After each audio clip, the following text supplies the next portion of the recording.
BCCI కీలక నిర్ణయం దిశగా అడుగులు వేస్తోంది. జాతీయ జట్టు సెలక్షన్ కు పరిగణలోకి తీసుకోవాలంటే ఏ ఆటగాడైనా దేశవాళీ క్రికెట్ ఆడాల్సిందేనన్న నిబంధనను తీసుకొచ్చేందుకు రెడీ అవుతోంది. ఇషాన్ కిషన్ వ్యవహార శైలితోనే బోర్డు ఈ నిర్ణయం తీసుకున్నట్లు సమాచారం. ఇషాన్ కిషన్ రంజీ ట్రోఫీ ఆడకుండా బరోడా వెళ్లి పాండ్యా బ్రదర్స్ తో ఐపీఎల్ కోసం ప్రాక్టీస్ చేయడంపై బోర్డు ఆగ్రహంగా ఉందంట. త్వరలోనే గట్టి వార్నింగ్ ఇవ్వడానికి సిద్ధమవుతున్నట్లు కథనాలు వచ్చాయి. గత ఏడాది నవంబర్ నుంచి టీమిండియాకు ఇషాన్ కిషన్ దూరంగా ఉన్నాడు.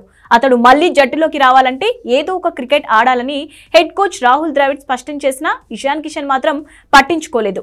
తన టీం జార్ఖండ్ తరపున రంజీ ట్రోఫీ బరిలోకి దిగే అవకాశం ఉన్న ఇషాన్ కిషన్ నో చెప్పాడు. దీంతో బీసీసీఐ అతనిపై గుర్రుగా ఉన్నట్లు సమాచారం.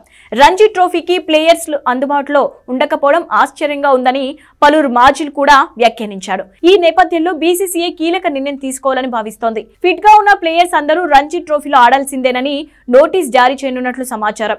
ఈశాన్ పేరును నేరుగా ప్రస్తావించకుండా కొందరు ప్లేయర్స్ ఇప్పటికే ఐపీఎల్ మోడ్ లోకి వెళ్లడంపై కూడా బీసీసీఐ ఆగ్రహంగా ఉన్నట్లు తెలుస్తోంది.